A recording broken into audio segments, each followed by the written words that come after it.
વડોદરા અવાજ ન્યૂઝમાં આપનું સ્વાગત છે। સમાચારમાં વાત કરીએ તો વિદ્યાર્થીની સાથે કથિત છેડતીનો બનાવ આજવા રોડ રોયલ સ્કૂલની ઘટના।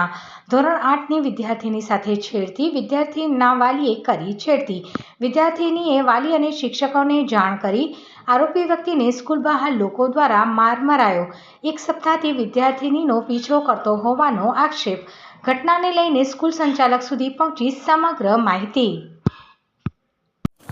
ये बच्चों को स्कूल में आते हैं, वहाँ पढ़ाते हैं, बच्चों को छेड़ते हैं। और इधर सभी गार्जियन लोग बैठे हैं, इधर सब गार्जियन है, स्कूल में आते सभी के बच्चे पढ़ते हैं और स्कूल में आके ये सब छेड़खानी करते हैं। कौन है आदमी, कौन है? ये आदमी इधर का ही कोई ये डेयरी का काम करता है। हाँ, स्कूल का आदमी है? स्कूल का आदमी नहीं है, ये बाहर का स्कूल में इसके बच्चे पढ़ते हैं। हाँ, तो ये बाहर के बच्चों को छेड़ता है, स्कूल के बच्चों को छेड़ता है। स्कूल में आके बनाव क्या हुआ था? मतलब कौन सी लड़की? 10 साल की लड़की है, उसके पीछा कर रहा है 15 दिन से, और कल उसको पर्ची में लिख के नंबर डाल रहा है, उसको छेड़ने की कोशिश कर रहा है। इसका बच्चे की छुट्टी जल्दी होती है, फिर भी वो लड़की को देखने के लिए खड़ा रहता है। जब तक लड़की सोसाइटी में नहीं घुसी उसका पीछा करता है। 10 साल की लड़की का पीछा करता है। क्या बोलते हैं स्कूल वाले, क्या बोलते हैं? स्कूल को आज संज्ञान दिया स्कूल को, तो स्कूल वालों ने अभी कार्रवाई की है। तो इसको मारा गया है, तो मतलब क्या चीज़ हुई है, क्या हुई? अभी एक्सेप्ट नहीं करा, बोला मैंने कुछ किया ही नहीं। इसका लड़का है छोटा, वो एक्सेप्ट कर रहा है, गलती स्वीकार कर रहा है कि मेरा बाप 15 दिन से पीछा कर रहा है। तुम्हारा नाम क्या है? मेरा नाम महेश है। आप कहाँ रहते हो? વાત એવી છે કે જે વિદ્યાર્થીની મારી સ્કૂલમાંથી છૂટીને બહાર જતી હતી, તો બીજા એક છોકરાના પેરેન્ટ જેને લેવા આવતા હતા, એટલે છોકરીને એવું લાગ્યું કે આ પેરેન્ટ એને ફોલો કરે છે અને વારંવાર એની સામે જુએ છે, અને છેલ્લે છોકરીએ અમને કમ્પ્લેન નહોતી કરી, છોકરીએ વાલીને ડાયરેક્ટ કમ્પ્લેન કરી। એટલે ત્યાં સુધી અમને કંઈ ખબર નહોતી, અને પછી જ્યારે વાલીને કમ્પ્લેન કરી તો બીજા દિવસે વાલી બધા ભેગા થયા અને પેલા ભાઈ એમના છોકરાને લેવા આવ્યા ત્યારે એ લોકોએ અંદર અંદર ઝપાઝપી કરી, થોડી વધારે વાત થઈ। પછી વાલી લોકો બધા અંદર આવ્યા અને અમને કીધું એ પેરેન્ટને બોલાવો।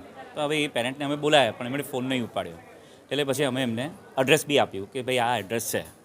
એટલે હવે એ લોકો પછી ત્યાં ગયા અને એમણે એમની સાથે થોડી એ લોકોને વધારે મારામારી થઈ, વધારે પ્રશ્ન થયો અને અહીંયા મોટું ટોળું થઈ ગયું। એટલે મેં પોલીસ સ્ટેશનમાં ફોન કરીને પોલીસને બોલાવી। ઘટના શાળાની અંદર બનેલી નથી, વિદ્યાર્થીની શાળાની, વાલી બી શાળાનો છે, આ શાળાના જ છે, બધું એક્સેપ્ટ કરવાની જ છે વાત છે, એમાં ક્યાં આવે તો કોઈ બી હોઈ શકે। વિદ્યાર્થીની એ મારે પૂછવું પડશે, કયા ધોરણમાં છે? 8મા ધોરણમાં છે। શું લાગે છે તમને શાળાની અંદર વિદ્યાર્થીની સાથે આવી છેડછાડનો બનાવ? નહીં, શાળાની અંદર નહીં, શાળાની બહાર બનેલી। શાળાની વિદ્યાર્થીની સાથે? હા, શાળાની વિદ્યાર્થીની સાથે આજે બનાવ બને બહુ ખોટો છે, ના જ બનવો જોઈએ। કારણ કે પેરેન્ટ્સ બધા લેવા માટે બહાર ભેગા થતા હોય તો દરેકને પોતાના બચ્ચાઓ માટે સારું હોવું જોઈએ કે પોતપોતાના બાળકોને એ લોકો એકબીજાને ઉલટું રિસ્પેક્ટ આપે, ઉલટું બીજા કોઈ ખરાબ કામ કરતા હોય તો અટકાવે। એટલે આ જો ઘટના ખરેખર બની હોય તો અમારું બી 0 ટોલરન્સની નીતિ છે। અમે પણ જો આ ઘટના પ્રૂવ થશે કે પેલા વાલીએ ખોટું કામ કર્યું છે તો અમે એમના બાળકોને શાળામાં નહીં રાખીએ, પણ એ અમારા જે સુપિરિયર્સ છે એ લોકોની અમે મંજૂરી લઈને। ઈજાગ્રસ્ત વ્યક્તિને કોણે માર્યો એમને નથી ખબર, કારણ કે એમના ઘરેથી પછી અહીંયા આગળ લઈને આવ્યા ત્યારે તો અમે એમને ઈજા થયેલા જ જોયા હતા, એ અમને નથી ખબર। એમનો એવો આક્ષેપ છે કે બાળકીને ઘણા વખતથી ફોલો કરે છે અને એને કે ચિઠ્ઠીમાં કે મોબાઈલ નંબર પણ આપ્યો, આવો કે એમનો આક્ષેપ છે? હા, એવો આક્ષેપ એમણે મને પણ કર્યો અને એવું એમણે મને લેખિતમાં બી આપ્યું છે। કેટલા દિવસ પહેલા તમને આ જાણ કરી છે? મને તો હમણાં જ જાણ થઈ, દિવસ નહીં કલાક બોલો, હમણાં જ જાણ થઈ? હમણાં જ, એના પહેલા તમને ખબર જ નથી? કશી જ નહીં, વાલી અમને કોઈ કમ્પ્લેન બી નથી કરી। ઇવન વાલીએ જો પહેલાં કમ્પ્લેન કરી હોત તો અમે ક્યારનું એના પર એક્શન લઈ લીધું હોત। આ ગંભીર બાબત કેટલી ગંભીર સમજો તમે? મને તો બહુ જ ગંભીર લાગે છે। શું પગલાં લેશો? કહું છું ને, કાયદાની એમાં રહીને અમારાથી જે પગલાં લઈ શકાતા હોય તે અમે લઈશું, કારણ કે અમે પોલીસ કે પ્રશાસન તો અમે છીએ નહીં। સંસ્થાકીય દ્રષ્ટિએ અમે એ વાલીને એવું કહી શકીએ કે તમે તમારા બાળકને લેવા ના આવતા, કે જેથી કરીને બીજાને પ્રોબ્લેમ થાય। અને પેલા વાલીને એવું થતું હોય કે ભાઈ આ વાલીને તમે અહીંયા સ્કૂલમાંથી એમના છોકરાઓને ના કાઢતા, તો એ અમારે ઉપરથી મંજૂરી લઈને પછી એવા પગલાં લેવા પડે, કારણ કે કોઈ વાલીની ભૂલની સજા કોઈ બાળકને કેવી રીતે આપી એ બી એક પ્રશ્ન છે।